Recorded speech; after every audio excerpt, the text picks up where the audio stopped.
السلام عليكم ورحمة الله وبركاته. معاكم مستر باسل في أول فيديو معانا على اليوتيوب السنة دي. لو أنت طالب في بريب 1 فأنا برحب بيك وبقول لك أهلا بيك يا بطل، الحمد لله على السلامة إن أنت خلصت الترم الأول، وأهلا بيك في الترم الثاني المفاجأة الكبرى. إن شاء الله النهاردة هنشرح فيديو سهل جدا، أو هنشرح درس سهل جدا يعني، بعنوان حاجة اسمها Positive Exponents and Powers. والله يا مستر أنت هتقول لي لو أنت سمعت الكلمة دي هيجي في دماغك حاجة. كلمة باور دي يا مستر معناها ايه؟ هقول لك بالراحة كده، ابدأ فكر معايا. تقول لي والله يا مستر باور ده يا مستر هي الحاجة اللي بتجيلي لما باجي بلعب مثلا يا مستر حديد. هقول لك طبعا إجابة صحيحة، مفيش أي مشكلة. تقول لي والله يا مستر الباور ده يا مستر إن أنا أبقى قادر إن أنا أرفع الحديد، كده يا مستر أنا عندي باور، عندي قوة. أقول لك تمام، بس أنت النهاردة بتتفرج على فيديو ماثماتكس، فهل أنت برأيك أنا هتكلم عن الحديد؟ مش الدرجات دي يعني مش الدرجات دي يعني. امال انا هعمل ايه يا مستر؟ قال لك بكل بساطه انا هتكلم على حاجه من جريد 6. بالراحه بقى كده، عندك مثلا دلوقتي 2 تايمز 2 تايمز 2، هل تعرف تحلها؟ اه والله يا مستر سهله جدا. هي 2 تايمز 2 ايكوال كام؟ هتقول لي 2 تايمز 2 ايكوال 4. طب تايمز 2 ايكوال كام؟ هتقول لي والله يا مستر كلهم ايكوال 8. اصبح كده يا مستر عندي يا مستر ايه؟ عندي والله يا مستر 2 تايمز 2 تايمز 2 ايكوال 8. هقول لك فروم جريد 6 كنت انت واخد لما بلاقي 2 تايمز 2 تايمز 2 دي معناها ان في عندي 2 بتتكرر، يعني النمبر ده والنمبر ده والنمبر ده عندي ماله يا مستر؟ بيتكرر عندي. فممكن اكتبه ازاي بقى يا مستر؟ ممكن اكتبه 2 وبسأل نفسي سؤال، هو النمبر اللي عندي ده how many times؟ يعني بيتكرر كم مرة؟ تقول لي والله يا مستر بيتكرر ادي مرة مرتين 3، هيصبح عندي يا مستر ايه؟ 2 باور 3. الله، انت فاكرها؟ ده جريد 6 الترم الاول. يعني لما انا عندي نمبر تايمز نفسه تايمز نفسه، بدل ما اكتب كل ده بعمل ايه؟ بعمل النمبر اللي عندي الباور اللي بيتكرر اللي عندي. عرفت ده اسمه ايه يا جميل؟ ده اسمه باور يا مستر. طيب هنجرب بسرعه تاني، يلا. عندك دلوقتي يا مستر قول بسرعه معايا، عندك 5 تايمز 5 تايمز 5 تايمز 5 تايمز 5 تايمز 5. هقول لك بذمتك مش مكسوف من نفسك ان انت بدل ما تكتب 5 تايمز 5 تايمز 5 تايمز 5 تايمز 5 ممكن تعملها حاجه باور حاجه؟ هتقول لي والله يا مستر ممكن. يلا، مين بيتكرر عندي هنا يا مستر؟ اللي بيتكرر عندك كام يا حبيبي؟ اللي بيتكرر عندك ال 5، يبقى اكتب ال 5. بسأل نفسي سؤال، ال 5 دي بتتكرر كام مره؟ يلا، ادي 1 2 شاطر، 3 4 شاطر، 5 6. تيجي نتأكد، يلا 1 2 3 4 5 6. اكتبها ازاي؟ اكتبها 56 مثلا؟ لا، بكتبها ايه؟ 5 باور 6. في مشكلة؟ يبقى 5 باور 6 معناها ايه؟ معناها يا مستر انت بتكرر ال 5 اللي عندك 6 تايمز، بس بالتايمز. يعني ايه؟ يعني 5 تايمز 5 تايمز 5 تايمز 5 تايمز 5 تايمز 5. بتكرر ال 5 بالتايمز كام مرة؟ 6 مرات. طب اللي بعده يا مستر بسرعة، نيجاتيف 2 تايمز نيجاتيف 2. ملاحظ حاجه؟ مين بيتكرر عندك؟ النيجاتيف 2، اكتبها زي ما هي. اه يا مستر لو سمحت بتكرر كام مره؟ ادي 1 ادي 2. هقول لك والله حط براكت واعملها باور 2. هتقول لي يا مستر اشمعنى براكت؟ هقول لك لو انت كملت معايا الفيديو هقول لك السر ده دلوقتي. اللي بعده بقى يا مستر، اسال سؤال، حد عارف 7 باور 2 ايكوال كام؟ سامعك يا اللي بتقول لي 7 باور 2 معناها 7 تايمز 2. غلط، 7 باور 2 معناها بنكرر ال 7 كام مره؟ مرتين، يعني 7 تايمز 7. لو انت حافظ التايم تيبل لا قدر الله بسم الله الرحمن الرحيم، بقالي 5 سنين بتحايل عليك احفظ التايم تيبل. عيب يا جدع، ما ينفعش الكلام ده. 7 تايمز 7 ايكوال كام؟ ايكوال والله يا مستر 49. حد عارف 10 باور 4 ايكوال كام؟ تقول لي والله يا مستر معناها 10. ها، تايمز 10 تايمز 10 تايمز 10. ايوه يا مستر. مستر حلها ازاي؟ عندك حلين، يا اما آلتك الحاسبه يا اما دماغك. يلا، 1 تايمز 1 تايمز 1 تايمز 1 ايكوال 1. عندك كام زيرو؟ عندي 1 2 3 4. نزلهم كلهم 1 2 3 4. في مشكله؟ والله يا مستر سهله جدا. اللي بعده بص كده، نيجاتيف 3 باور 2. حاول انت قبل ما تشوف الحل تجرب تحلها لوحدك. يلا حاولت حبيبي؟ يلا حاولت؟ ماشي، يلا. معناها نيجاتيف 3 تايمز نيجاتيف 3. هقول لك من فيريب 1 الترم الاول نيجاتيف تايمز نيجاتيف ايكوال بوزيتيف، صح يا مستر؟ وال3 تايمز 3 ايكوال 9. في اي مشكله؟ والله يا مستر الدرس باينه عنب، ورق عنب. لو انت بتحب محشي ورق العنب والله الدرس اسهل من ورق العنب. بالراحه بقى كده، الدرس بيقول لك ان انت دلوقتي عندك الحاجه اللي عندك دي بسم الله ما شاء الله اسمها ايه؟ هتقول لي يا مستر اسمها ايه؟ لا هي اسمها ايه؟ ايه ده يعني نمبر معين، اي نمبر في ايه؟ في مخيلتك عادي يعني، كمثلا ال3 كمثلا ال4 كمثلا ال9 براحتك عادي. والنمبر ده باور حاجه اسمها ان. بالمناسبه النمبر اللي هنا ده بنسميه عندنا حاجه اسمها بيس. اسمه ايه؟ اسمه بيس. اسمه ايه؟ اسمه بيس. في بعض الطلاب بيقولوها يا مستر بيز، والله الاثنين صح مفيش مشكله عادي. وده بنسميه عندنا باور. اسمه ايه؟ باور. قول بسرعه معايا يلا. بيس باور. يلا بيس باور بيس باور بيس باور. او اسمه يا مستر اكسبوننت. يبقى والله يا مستر البيج نمبر عندنا اسمه بيس، وده اسمه يا مستر باور. عايز تنطقه بيز انطقه، مش فارقه عامه عادي. طيب وبعدين بقى يا مستر اقول لك والله كمثلا عندنا مثلا مثال مثلا يعني 3 باور 2. فين البيس وفين الباور؟ هتقول لي يا مستر ال 3 دي هي البيس، ايوه، وال 2 دي هي الباور. في اي مشكله يا حبيبي؟ والله يا مستر ما في اي مشكله. بص بقى بالراحه كده، ال 3 اللي عندي دي اللي هي البيس ممكن تكون بوزيتيف، الله يا مستر عليك. ممكن تكون نيجاتيف، الله يا مستر عليك. ممكن تكون زيرو بس مش دايما. عارف ليه؟ هي عندنا السنه دي ما ينفعش تكون زيرو، بس ان شاء الله لو انت كملت يعني في ثانوي والكلام ده كله هينفع تكون زيرو بس ساعات. بس هي بص ينفع تكون زيرو عادي خالص، مفيش اي مشكله يعني مؤقتا دلوقتي. طيب الباور بقى يا مستر اللي عندي ممكن بوزيتيف ممكن نيجاتيف ممكن زيرو، مش فارقه. في اي مشكله؟ يبقى احنا خدنا دلوقتي عندنا حاجتين. عندنا يعني ايه ريبيتد مالتيبليكيشن؟ يعني بنحولها لايه يا بابا؟ بنحولها يا مستر لحاجه باور حاجه. وعرفنا ازاي لو مديني حاجه باور حاجه الحل بتاعها بيطلع كام. انت عارف الباورز اللي عندي ممكن اكتبها بكذا فورم عندي. عارف يعني ايه الكلام ده؟ والله يا مستر يعني ممكن اكتبها بالفورم دي، ممكن اكتبها بالشكل ده، ممكن اكتبها بالشكل ده. مستر مش فاهم يعني ايه؟ بكل بساطه عندك مثلا مثال، مثلا يعني عندك دلوقتي لا قدر الله 2 باور 3. اسالك سؤال، لو انت عاوز تحلها وعاوز تعرف بكام هتعمل ايه؟ هتقول لي والله يا مستر هي عباره عن 2 تايمز 2 تايمز 2، صح كده؟ بنكرر ال 2 كام مره؟ 3 تايمز، اللي هي ايكوال كام؟ اللي هي يا مستر ايكوال 8. في مشكله؟ والله يا مستر ما في اي مشكله. يبقى 2 باور 3 عباره عن 2 تايمز 2 تايمز 2 اللي هي ايكوال كام يا مستر؟ ايكوال 8. بالراحه، عارف حاجه باور حاجه دي بنسميها يا مستر عندنا حاجه اسمها اكسبوننشال فورم. عارف يعني ايه؟ يعني لو انت مثلا دلوقتي رايح مثلا المدرسه بتكون لابس يونيفورم معين. طب لو انت مثلا نازل مثلا السويمنج بول بتكون لابس فورم معين وانت طبعا عارفه. لو انت نازل مثلا رايح مثلا تصلي الجمعه مع بابا وماما بتعمل ايه؟ بتلبس الجلابيه والطاقيه ويلا الحمد لله رب العالمين يلا نصلي الجمعه. ده بالظبط كده عندنا نفس الموضوع بالظبط. لو الباور اللي عندي مكتوب حاجه باور حاجه بنسمي الفورم دي اكسبوننشال. لو طلعت حاجه تايمز حاجه تايمز حاجه بنسمي الفورم دي اكسباندد. لو الناتج عندي طلع بنسميه سمبلست، يعني في ابسط حاجه عندي. يبقى دلوقتي لو حد اداك مثلا يا جميل اي حاجه، يلا 5 باور 2 مستر دي حاجه باور حاجه، فدي كده اكيد يا مستر ايه؟ اكيد يا مستر اكسبوننشال فورم. اكسبوننشال يعني جاي من كلمه اكسبوننت. طيب 5 باور 2 يا مستر معناها ايه؟ يلا معناها 5 تايمز 5. هتقول له دي يا مستر ايه؟ اكسباندد فورم. طيب ايكوال كام يا مستر؟ ايكوال 25.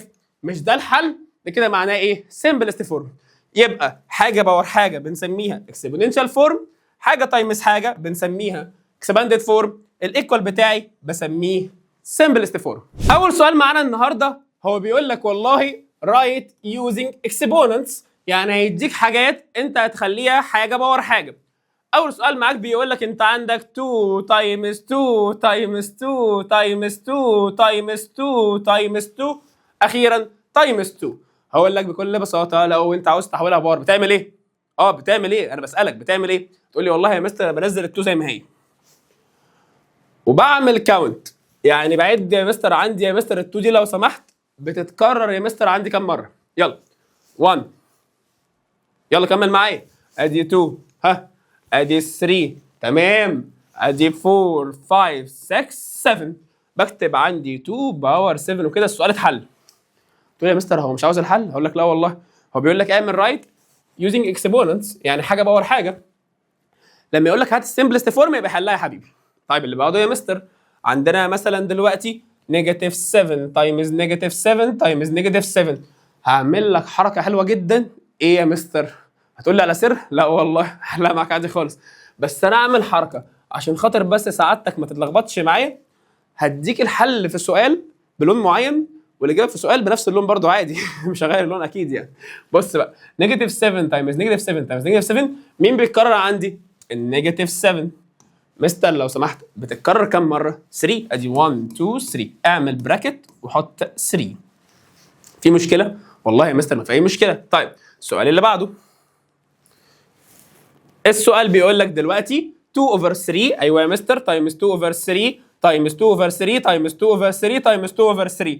مين بيتكرر عندي يا شطور؟ يلا بسرعه، 2 اوفر 3. وبعدين يا مستر ال 2 اوفر 3 دي يا مستر اللي عندي، ايوه بتتكرر كم مره يا مستر؟ بتتكرر ادي 1 ادي 2 ادي 3 شاطر، ادي 4 ادي 5. يبقى بعمل ايه؟ بكتب كده يا مستر براكت وبعمل يا مستر باور 5. صعبه؟ والله يا مستر سهله جدا. يلا مين بيتكرر عندي؟ 1 اوفر 2 كم مره؟ يلا 1 2 3 4، يبقى براكت باور 4. في مشكله؟ طب يلا مين بيتكرر عندي؟ مستر يا حبيبي مفيش حاجه عندي بتتكرر. ايه يا بابا؟ مفيش حاجه عندي بتتكرر بص يا حبيبي، انت دلوقتي اتخضيت، انا عارف الصراحه يعني اشمعنى؟ انت لقيت عندك دلوقتي اللي بيتكرر ال 3 اوفر 7 والاس عندك بتتكرر فانت جالك في دماغك ايرور لو انا هعمل ايه؟ هل المستر قال احط الاس ولا احط ال 3 اوفر 7 ولا احط الاثنين؟ هو انت بص يا حبيبي، انا عارف ان انت بتسمعني وانت قاعد على السرير، فانت حط راسك على المخده ونام احسن بلاها ماس يعني. بص مين بيتكرر عندي؟ ال 3 اوفر 7، حطها 3 اوفر 7. في مشكله؟ لا، حط عليها براكت عادي خالص. حط عليها ايه؟ براكت عادي خالص. مين بيتكرر تاني؟ الاس، حطها. بينهم ايه؟ تايمز. بص كده، انت عارف من زمان ان البراكت من غير تايمز معناه تايمز، يعني سيبها زي ما هي بالظبط يعني. تمام؟ لو انت مش فاهم حط تايمز، مش تفرق في اي حاجه. وبعدين يا مستر ال 3 اوفر 7 عندي بتتكرر كام مره؟ 2، يبقى اعمل براكت باور 2. الاس عندي بتتكرر كام مره؟ تقول لي والله يا مستر ادي 1 2 3، يبقى كده يا مستر اس باور 3. فهمت؟ لو في عندي 2 حاجتين او حاجتين بيتكرروا اعمل ايه؟ عندك اي بروبلمه؟ ايه؟ عندك اي مشكله يعني؟ طبعا احنا بنهزر، البروبلمه دي يعني مش مشكله، بس بنجري الجو معاك يعني عشان خاطر انت طبعا ايه ما فهمتش الجزئيه دي، فانت هتحاول ان شاء الله تفهمها تاني يعني. بص بقى في السؤال اللي بعده، بسال نفس السؤال، مين عندك بيتكرر يا جميل يا عسول يا شطور؟ هتقول لي والله يا مستر اللي بيتكرر عندي ال7 بتتكرر، ال8 بتتكرر، ال7 بتتكرر، ال5 مش بتتكرر. اقول لك بكل سهوله حطهم كلهم عادي بس من غير ما اكرر حاجه. يعني ال7 تمام تايمز تمام، ال5 تمام تايمز تمام. مين تاني ما نزلش يا مستر؟ الايه. هقول لك تمام. اسالك انت سؤال، ال7 بتتكرر كم مره؟ تقول لي يا مستر والله 1 2 3، يبقى 7 باور 3. في مشكله؟ والله يا مستر لا. ال5 بتتكرر كم مره؟ هي مره واحده، يبقى 5 زي ما هي بالظبط عادي خالص. وبعدين يا مستر الايه عندك بتتكرر كم مره؟ ادي 1 2 3، يبقى ايه باور 3. خلصت، السلام عليكم. اقول لك تعالى تعالى، انت رايح فين حبيبي؟ انت رايح فين؟ هو في عندك هنا نمبرز، حلها الاول. طيب تقول لي يا مستر حلها ازاي؟ هي محلوله. هقول لك بختبرك والله هي فعلا محلوله، ده كده فعلا ان اكسبوننشال فورم. في اي مشكله؟ والله يا مستر ما في اي مشكله. بص يا حبيبي معايا، السؤال ده بيقول لك write in exponential form. احنا خدنا من شويه عندنا 3 فورمز، عندنا حاجه اسمها exponential، حاجه اسمها expanded، حاجه اسمها simplest. هتقول لي والله يا مستر بالراحه كده، انت عاوز تكتب ايه؟ اقول لك 24. مستر هو فين السؤال؟ انا متعود كطالب يجي لي مثلا سؤال مثلا عامل كده 2 تايمز 2 تايمز 2 تايمز 2 ايكوال 2 باور 3، صح كده؟ طيب بس دي كده يا مستر اكسباندد فورم وانت خليتها اكسبوننشال فورم. هل دي بذمتك اكسباندد فورم؟ هتقول لي لا والله يا مستر ده الحل اللي هو 24. انا عاوز اعرف بقى 24 دي يا مستر هي عباره عن كام باور كام؟ ايه ده؟ اعملها ازاي؟ بص بقى، هو لو انت هربان من جريد 5 وجريد 6 اقسم بالله ما هتعرفها. طب لو انت مش هربان مش هتعرفها برضه عادي، وارد تكون ناسيها. طب ايه الحل بقى يا مستر؟ افهم معايا دلوقتي بكل سهوله. بعمل ايه؟ بعمل لها حاجه اسمها برايم فاكتورايزيشن. يعني ايه الكلمه دي؟ لو لقيت مدرس على اليوتيوب شارحها اتحداك، انا مستر باسل اهو اتحداك الحته دي بالذات من جريد 5. طيب نحلها بقى يا مستر ازاي؟ اعمل ارو، اعمل ارو، وبعدين بسال نفسي سؤال، ال 24 هي عباره عن كام تايمز كام؟ لو انت مش عارف على آلتك الحاسبه الجميله بص كده بسرعه معايا، المفاجاه الكبرى الاله الحاسبه. تمام؟ بعمل ايه؟ بعمل عندي ال 24 دي مره ديفايدد 2، ها مره ديفايدد ادي 24 مره يا مستر ديفايدد 2. والله مش شغاله. هو انا الصراحه خدتها من اخويا الصغير ما كانش عاوز يداني، فتقريبا هو دعا عليا تقريبا وقال لي يا رب المستر ما عرفش يحل بيها عشان تبوظ. الاله دي الصراحه ليها معايا ذكريات. انا جبتها وانا قدكم بالظبط في بريب 1. ساعتها ابويا حلف على امي بالطلاق اللي هو والله ما هجيبها عشان كانت ب 200 جنيه ساعتها، بس خلاص بقى اديها باظت يعني الحمد لله رب العالمين. نكمل. ال 24 اللي عندي دي هي عباره عن يا مستر كام تايمز كام من غير الاله الحاسبه؟ هي عباره عن والله يا مستر 2 تايمز 12 مثلا يعني. طيب اسال نفسي سؤال، هو ال 2 دي برايم نمبر ولا ال 12 هي اللي برايم نمبر؟ اعرف منين؟ برايم نمبر ده يعني نمبر ملوش حاجه تايمز حاجه، بمعنى هل ال 2 دي ليها حاجه تايمز حاجه تاني غير ال 1؟ هتقول لي والله يا مستر ملهاش. طيب اعمل ايه؟ خش عندي على ال 12 كام تايمز كام؟ هتقول لي والله يا مستر 2 تايمز 6. مستر لو سمحت دي كمان يا مستر برايم نمبر. يلا خش على ال 6 كام تايمز كام؟ هتقول لي والله 2 تايمز 3. هقول لك اكتب على جنب كده بسرعه ال 24 دي لو سمحت ايكوال كام؟ هتقول لي 24 ايكوال، اكتب كل اللي جوه السيركلز اللي هو كام؟ اللي هو ال 2 وال 3 وال 2 وال 2، ادي ال 2 وال 2 وال 2 تايمز تايمز تايمز تايمز ال 3. اسالك سؤال، هو مين عندي بيتكرر؟ اللي بيتكرر عندي ال 2. بتتكرر عندي كام مره؟ 3. يبقى كده يا مستر كام؟ 2 باور 3 تايمز مين ما بيتكررش عندي؟ ال 3. طبعا هو ده ان اكسبوننشال فورم. فهمت ازاي بعملها ان اكسبوننشال فورم؟ بعمل ايه؟ بعمل حاجه اسمها فاكتورايزيشن وبوصل عندي للبرايم نمبرز بس، وفي الاخر بشوف كام باور كام. طيب عشان خاطر انت ما تنساش هنجرب مع بعض تاني، او عاوز اديك سر عامه يعني. لو وجدت هنا 5 هتقول 5 تايمز حاجه، هتعرفها منين؟ على آلتك الحاسبه هتعمل 125 على جنب كده بآلتك الحاسبه ديفايدد 5 هيطلع لك نمبر معين. جرب كده معايا. ايوه طلع لك كام؟ طلع لك يا مستر جاهز يلا 25. هقول لك شاطر. كده اصبح عندي كام؟ 5 تايمز 25. احفظ معايا بسرعه، لو وجدت هنا 5 اعمل ديفايدد 5. 5 تايمز كام يدينا 125؟ 5 تايمز 25. اسالك انت سؤال، لو سمحت يا مستر مين فيهم برايم؟ يعني مين فيهم ملوش تايم تيبل؟ ال5 حط عليها سيركل.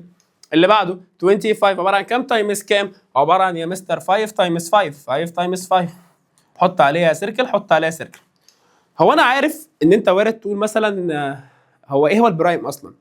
البرايم نمبر ده اللي هو النمبر اللي ما عندوش حاجه تاني. يعني مثلا ال5 دي هل في حاجه تايمز حاجه ايكوال 5 غير ال1؟ مفيش. طالما مفيش حط عليها سيركل، خلصت. طيب اللي بعده اكتب عندك 125. تمام يا مستر. يلا اكتب كل النمبرز اللي جوه السيركلز اللي هو كام؟ ال5 تايمز ال5 تايمز ال5. اسالك سؤال، هو مش ده اكسباندد فورم عباره عن كام باور كام؟ هتقول لي والله يا مستر عباره عن 5 بيتكرر عندي كام مستر؟ كام مستر ايه يا حبيبي؟ بيتكرر عندي كام مره؟ ادي 1 2 3. يبقى كده عندي 5 باور كام؟ 5 باور 3. يبقى هو بكل بساطه ممكن يلعب معاك، يعني ممكن يدلعك. ممكن يعمل ايه؟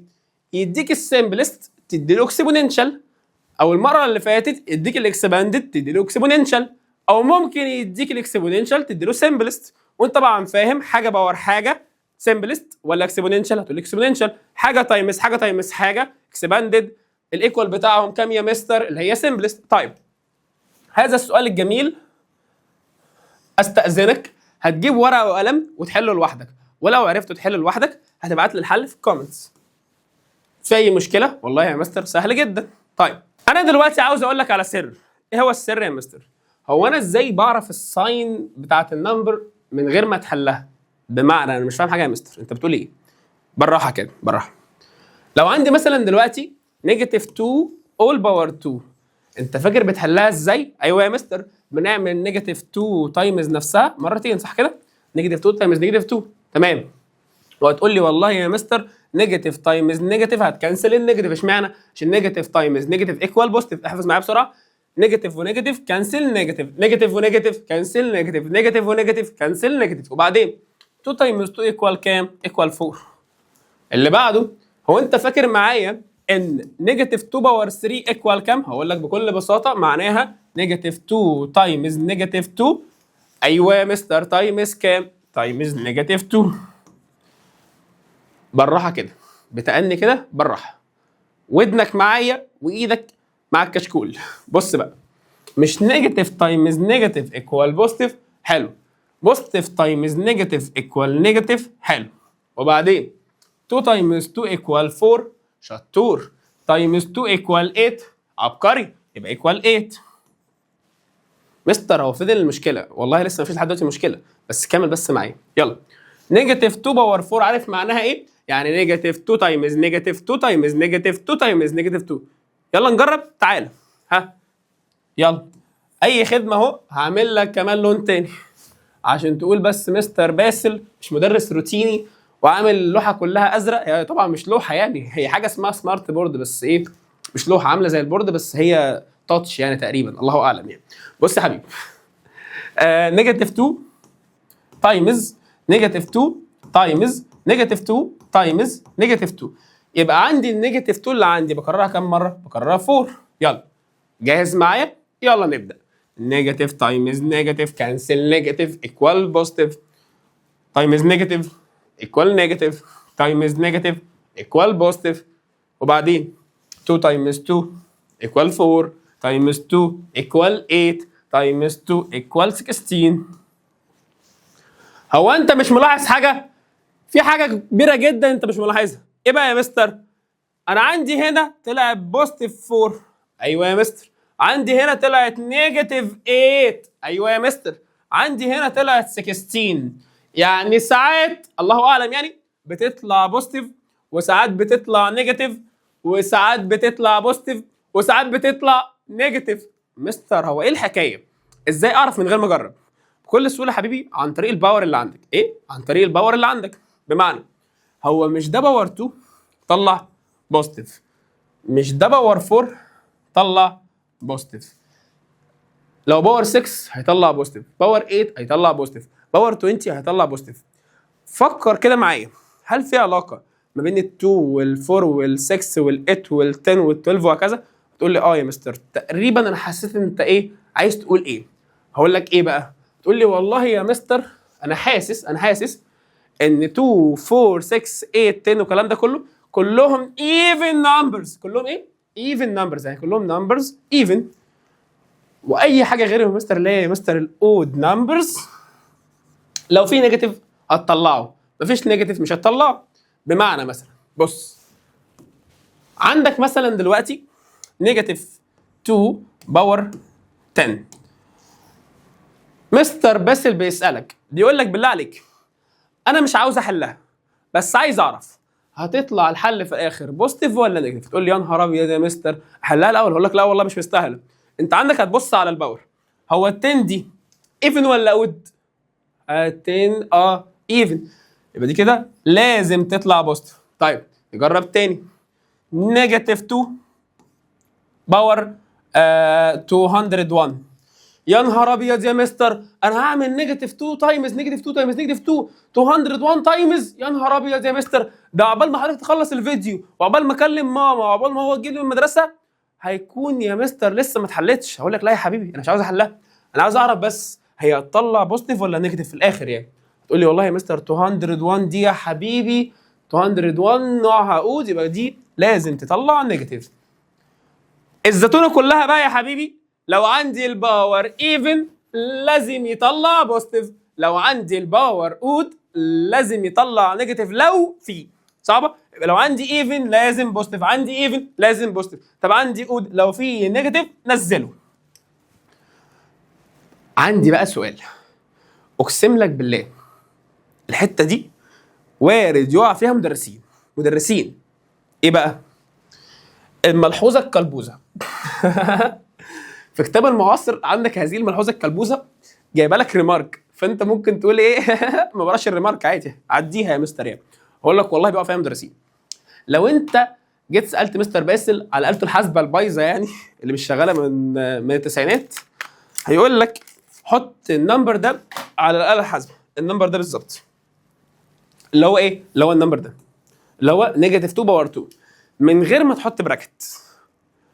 هتقول لي مستر باسل قال لي ايوه، قال لك ايه؟ قال لي اللي هو انا يعني قال لك ايه؟ لما تلاقي باور ايفن يبقى لازم يكون بوزيتيف. هقول لك شاطر، حطها كده عندك هتطلع لك في الاخر النيجاتيف 4. ممكن لو سمحت قبل ما تكمل تجرب معايا؟ يلا. نيجاتيف 2 باور 2 ايكوال كام؟ هطلع ايكوال نيجاتيف ايه؟ 4. اشمعنى؟ عشان نيجاتيف 2 باور 2 من غير البراكت معناها ايه؟ معناها نيجاتيف 2 كده او نيجاتيف لوحدها، ومعناها 2 هي اللي باور 2. ايه؟ معناها 2 هي اللي باور 2. يعني ايه الكلام ده؟ يعني ال 2 بص كده ايكوال نيجاتيف لوحدها عادي خالص نيجاتيف، وال 2 تايمز ال 2 ايكوال كام؟ ايكوال نيجاتيف ال 4. فهمت لما انت بتحطها على الاله الحاسبه من غير براكت معناها ايه؟ معناها بتقول له اعمل لي الباور على النمبر اللي عندي مش على الكل حاجه، او مش على النيجاتيف، على النمبر بس. في اي مشكله؟ والله يا مستر الموضوع ان سمبلست فورم يعني سهل جدا يا مستر انت بتهزر. طيب السؤال بسرعه اللي بعده يلا. عندي سؤال لما الاقي عندي فراكشن ماذا افعل يا مستر؟ اعمل ايه؟ بص بقى صلى على النبي. في عندي سر كنت عاوز اقول لك من شويه بس قلت انت لسه بتتعود على الباور، الولد لسه صغير فلسه ايه؟ لسه بيحبي في الماس يعني طبعا مش في الحقيقه، فقلت ايه؟ اصبر عليك شويه. بس طبعا جه دور السؤال. بسم الله الرحمن الرحيم. السؤال اصلا مش باين بس مفيش مشكله هنكتبه. دي 3 اوفر تمام ال5 اول باور 3. بص يا جميل، بكل سهوله عندك لو لقيت عندك باور موجود على فراكشن تمام كده، انا عارف ومصدقك والله اللي انت بتقول لي دلوقتي يا مستر انت هتعمل 3 اوفر 5 تايمز 3 اوفر 5 تايمز 3 اوفر 5. هقول لك والله صح ما عنديش اي مشكله، بس في حل اسرع شويه. ايه بقى يا مستر؟ اقول لك بص، لو انت عندك دلوقتي وجدت باور على فراكشن بكل سهوله بتعمل الباور ده ديستريبيوت. عارف يعني ايه الكلمه دي؟ يعني انت بتمسك الباور اللي عندك ده بتحدفه. عارف لما انت بتحدف صاحبك مثلا بازازه الميه كده زريبيو، انت برضو هتعمله برضو ايه؟ زريبيو. هنسمي هذه الطريقه طريقه الزريبيو. زري بص كده زري بيو. يبقى انت عندك لما تلاقي باور فوق فراكشن اعمل له الزريبيو. يعني ايه الزريبيو ده؟ يعني ال3 مره على ال3 وال3 مره عند ال5. يعني الكلام ده يعني اعمل فراكشن، حط ال3 زي ما هي تمام، حط ال5 زي ما هي تمام، واعمل عندك زريبيو. زريبيو يعني ايه؟ يعني مره ال3 عند ال3 ومره ال3 عند ال5 كباور. يعني ادي باور 3 باور 3. في مشكله؟ والله يا مستر لا. وبعدين يا حبيبي امسك دي لو سمحت حلها لوحدها، وامسك دي لو سمحت حلها لوحدها. طيب حلها يا مستر ازاي؟ اتفقنا من شويه ان 3 باور 3 معناها ايه؟ معناها 3 تايمز 3 تايمز 3. طيب و5 باور 3 معناها ايه؟ معناها 5 تايمز 5 تايمز 5. هقول لك بسرعه كده بسرعه على آلتك الحاسبه، احسب دي احسب دي هتطلع لك 27. هتطلع لك كام يا حبيبي؟ هتطلع لك 125. وهذا هو الحل بتاعك. ممكن تعمل لها سمبليفاي، حط هذا النمبر على الآلة الحاسبه هيطلع لك بسرعه الحل الحقيقي. طيب السؤال اللي بعده يا مستر بسرعه. ممكن بس نجيب الاستيكه نمسح كل ده، او الاريزر نمسح كل ده. ايوه يا مستر يلا، بسم الله الرحمن الرحيم. السؤال اللي بعده بيقول لك يا جميل بلون مختلف كمان، يلا. بيقول لك 9 اوفر 4 تايمز 2 اوفر 3 اول باور 2. تقول لي يا مستر نحلها ازاي؟ هقول لك بكل بساطه، هو ده في مشكله يا جميل؟ تقول لي لا والله يا مستر. هقول لك يا حبيبي نزله زي ما هو، يلا. 9 اوفر 4 تايمز، الحق يا مستر وجدت حاجه. وجدت ايه يا بابا، عفريت ولا ايه؟ لا، وجدت الزربيو يا مستر. امسك الزربيو. يلا، باور 2 مره هنا، باور 2 مره هنا. يبقى الزربيو يعني ايه؟ حط باور 2 مره فوق، باور 2 مره تحت. يعني اعمل لها حاجه اسمها ديستريبيوشن، يعني وزعها. دي طبعا اسمها العلم اللي هو ديستريبيوشن. بس عشان خاطر عارفك انت ما بتحفظش، وعشان خاطر انت ما بتذاكرش غير كل فين وفين، فانت في الامتحان وارد بنسبه كبيره مش هتفتكر الديستريبيوشن، هتفتكر الزرباوي اللي مستر باسل قال لك عليها. تمام. انزل عندي ال2 زي ما هي، ال3 زي ما هي، اعمل ديستريبيوشن عندي مره فوق مره تحت. يلا، باور 2 باور 2، وبعدين يا مستر ال 9 اوفر 4 تنزل زي ما هي عادي خالص. ادي 9 اوفر 4 تايمز، حد عارف بسرعه 2 باور 2 بكام؟ 2 تايمز 2 اللي هي بكام؟ اللي هي 4 اوفر ال 9.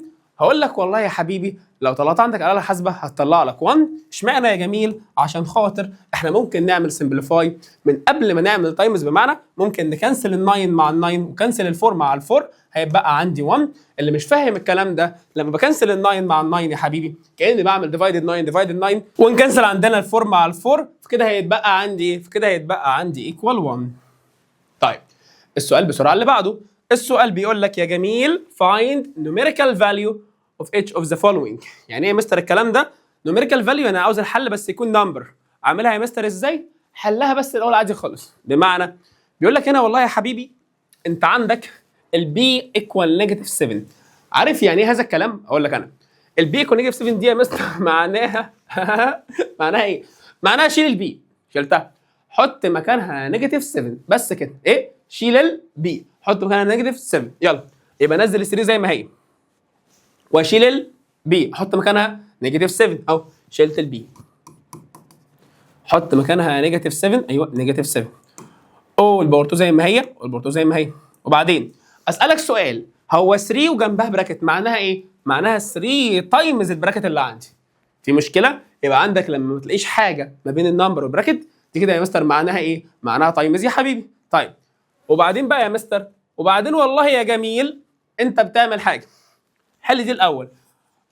ستوب، هي مش دي باور 2، لازم غصب عنك تطلع ايه؟ تطلع بوزيتيف. ايوه مش نيجاتيف، ها هي بوزيتيف عامه، بس احنا ايه عاوزين نمسحها. طيب وبعدين بوزيتيف يا حبيبي، اتمسح يا حبيبتي. البتاعه دي رخمه على فكره، مش عاوزه تتمسح. اتمسحي يا بابا. مسحت الحمد لله رب العالمين. طيب يلا كده تقول لي يا مستر انزل 3 زي ما هي. معلش دي الاستيكه. هتقول لي معلش هنزل ال 3 زي ما هي، التايمز زي ما هي، وهمسك ال 7 باور 2 دي اعمل لها ايه بقى؟ باور 2 هيطلع طبعا في الاخر كام؟ 49. على آلتك القميله العسوله هتعمل 3 تايمز 49 وهتطلع عندك الحل لوحدك عادي خالص. هل هناك اي بروبلم عزيزي المشاهد؟ والله يا مستر بروبلم ايه يا مستر؟ انت بتقول ايه؟ يعني عندك اي مشكله يعني؟ والله يا مستر لا. طيب السؤال اللي بعده، السؤال بيقول لك اعوذ بالله من الشيطان الرجيم، بسم الله الرحمن الرحيم. ايه الدلع ده كله يا مستر؟ ايه العك ده يا مستر؟ ايه القرف ده؟ انت بتقول ايه؟ كل ده سؤال؟ بص يا حبيبي، شيل السي. شلتها، حط مكانها النمبر بتاعها. ايوه، وشيل الجي، شلتها، حط مكانها الفايف، وشيل الجي، شلتها، حط مكانها ال1، وشيل ايدك وامسك الكشكول وحلها. يلا يلا. ادي عندنا يا مستر 2، والسي يا مستر بكام؟ السي والله 4، يبقى 2 باور 4.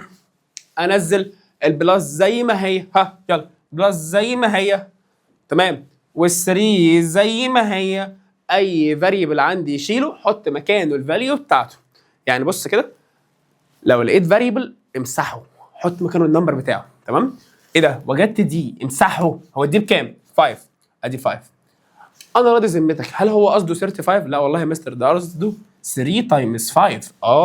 حط البراكت زي ما هو، تمام، حط جي اللي هي بكام؟ ب 1. تمام يا مستر. وبعدين حط ال 2 زي ما هي. هل كده خلصنا؟ هقول لك لا، حلها بقى بالراحه كده بكل سهوله. بحلها ازاي يا حبيبي؟ بص كده، صلي على النبي الاول.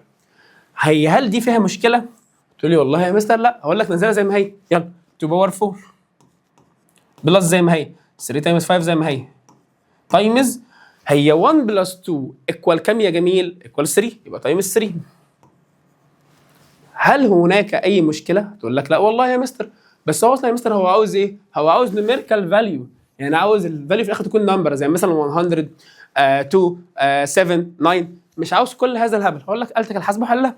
طب لو انت مش عارف آلتك الحاسبه بالستبس معانا واحده واحده. يلا ادي يا مستر 2 باور 4 يا مستر معناه ايه؟ 2 تايمز 2 تايمز 2 تايمز 2 يعني 2 تايمز 2 ايكوال 4 تايمز 2 ايكوال 6 تايمز لا 6 ايه تايمز 2 ايكوال 8 تايمز 2 ايكوال 16. يبقى امسحها كده بسرعه. حط مكانها كام؟ حط مكانها 16 بلس 3 تايمز 5 تايمز 3. هتحسبها انت معايا بسرعه. هي 3 تايمز 5 ايكوال 15 15 تايمز 3 ايكوال 45 45 بلس 6 ايكوال كام يا شطور؟ 51 ايكوال والله يا مستر 51. هل هناك اي مشكله؟ والله يا مستر الموضوع سهل جدا. طيب اللي بعده يا مستر معايا ازاي اعمل مالتيبلاي او ازاي اعمل ديفايدد لو هم يا مستر نفس البيس اللي عندي. مش فاهم. بص كده مثلا يعني 2 حلو كده باور 3 والله جميله تايمز حلوه يا مستر تايمز كام يا مستر؟ تايمز 2 باور 2. انا عارفك ومتاكد بنسبه مليون في الميه ان انت هتعمل حاجه، ان انت هتحل دي لوحدها وهتحل دي لوحدها وفي الاخر تحلهم مع بعض وتقعد 5 سنين تقعد تحل السؤال. ولكن طبعا ده غلط. ايه الحل بقى يا مستر؟ هو بص، انت مش ملاحظ حاجه؟ ان ال2 هي ال2 يعني البيس هي البيس او البيز هو البوز. بوز ايه؟ يعني البيس هي البيس. اعمل ايه بقى؟ قال لك لو البيس هي البيس هتنزل واحده من البيس. حلو كده؟ نزل واحده منهم اللي هي ال2. يعني لو نفس البيس نزل واحده كفايه. وبعدين مش دي باور 3 ودي باور 2؟ نعمل ايه؟ قال لك بتعمل لهم بلس. ايه؟ بتعمل لهم بلس. 3 بلس 2 ايكوال كام؟ تقول لي والله يا مستر ايكوال 5. وفي الاخر بتحلها عادي خالص. بس كده. اللي هي عباره عن 2 تايمز 2 تايمز 2 تايمز 2 1 2 3 4 تايمز 2 ايكوال في الاخر 32. ايه ده؟ ايه بس انت عرفتها ازاي؟ انت حافظها؟ لا هنجرب مع بعض. 2 تايمز 2 4 تايمز 2 8 تايمز 2 16 تايمز 2 ايكوال 32.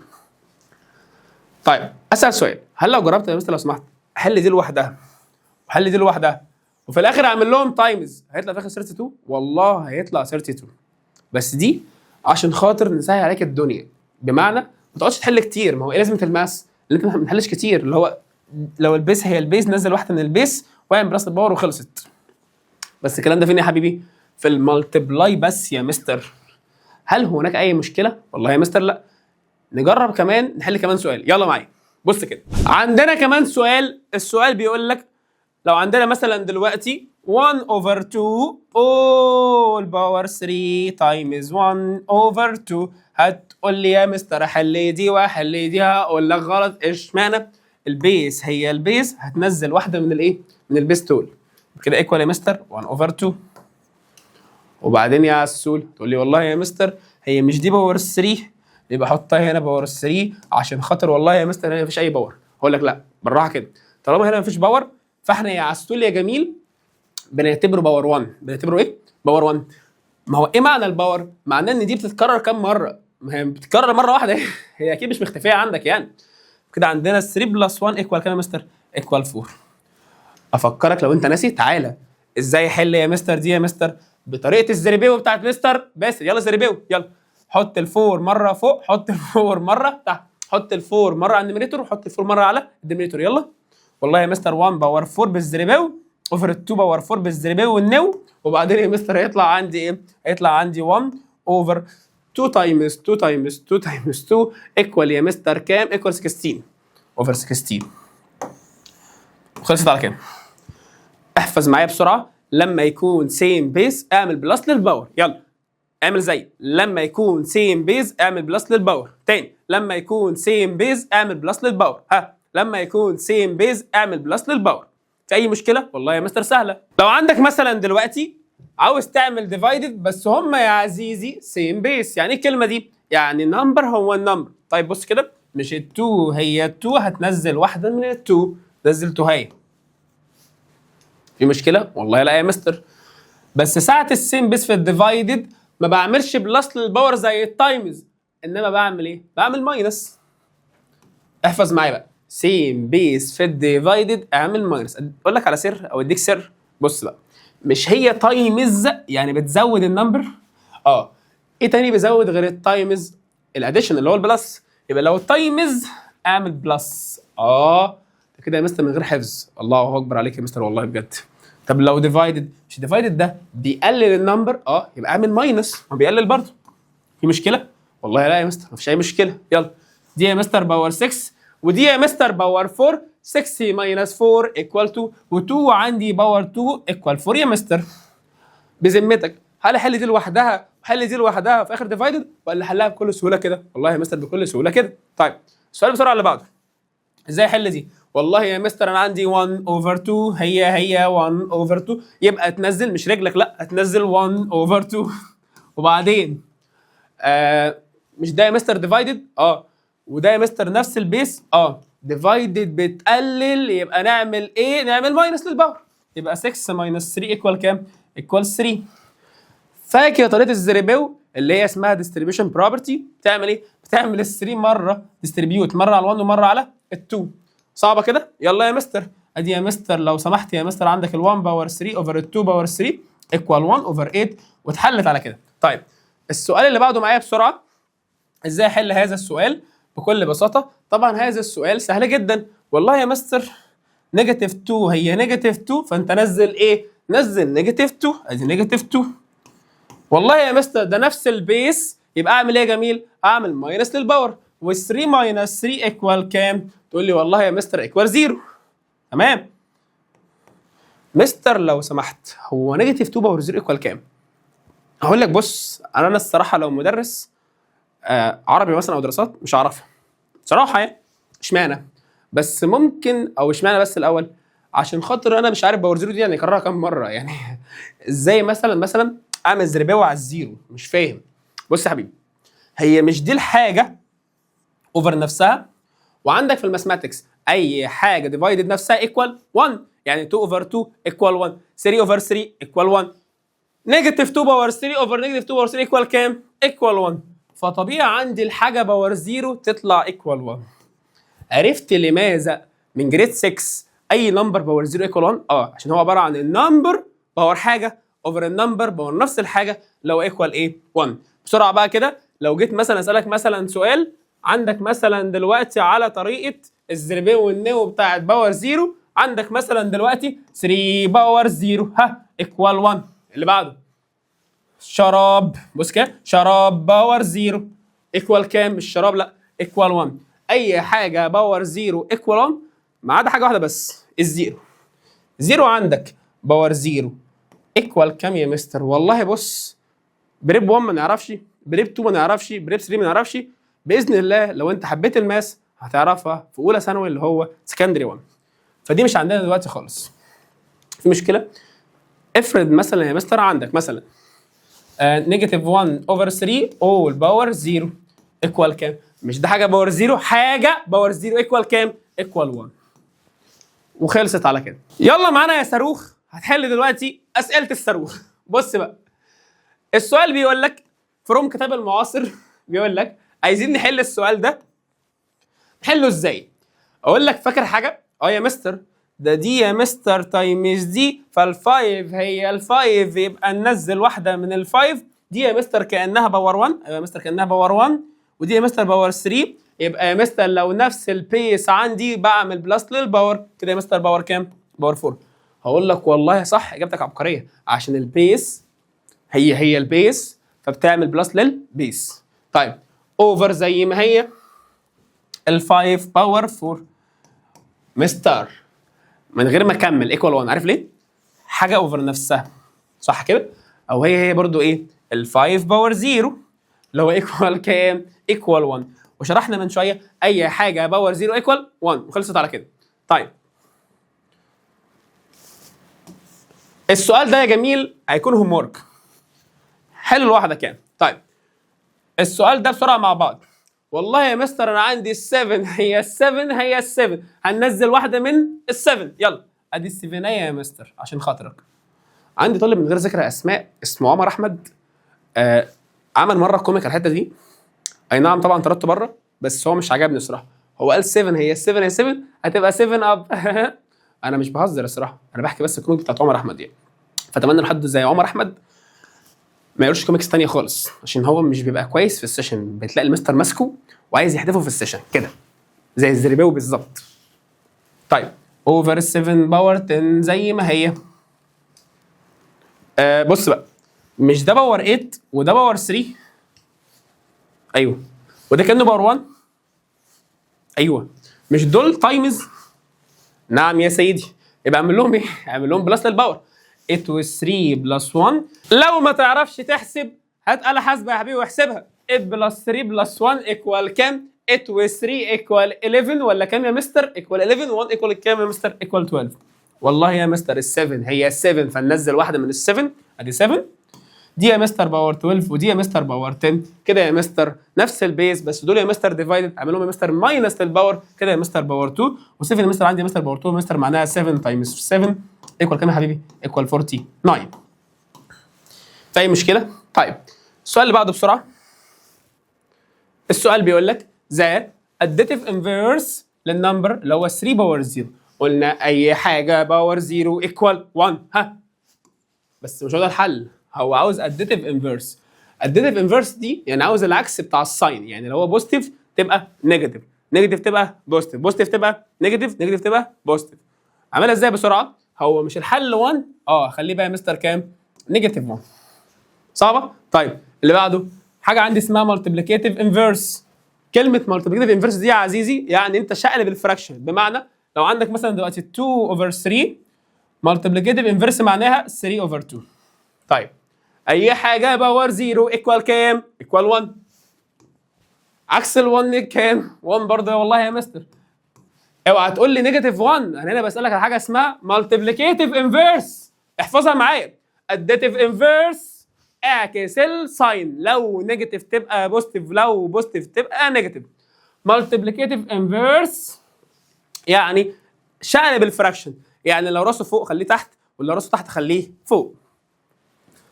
دلوقتي عندنا حاجه اسمها مسك الختام، وعشان خاطر هي مسك الختام فهي فعلا مسك الختام فمش هنحلها. فممكن لو سمحت يا استاذ يا عبقري خد سكرين شوت للبورد دي وابدا حلها لوحدك. اتفضل خد سكرين شوت لو سمحت. وشكرا جدا ليك على هذه المشاهده. لو انت معاك فشار فخد فشار. خد فشار خليه معاك بقى. بص يا حبيبي ثانكس او ثانك يو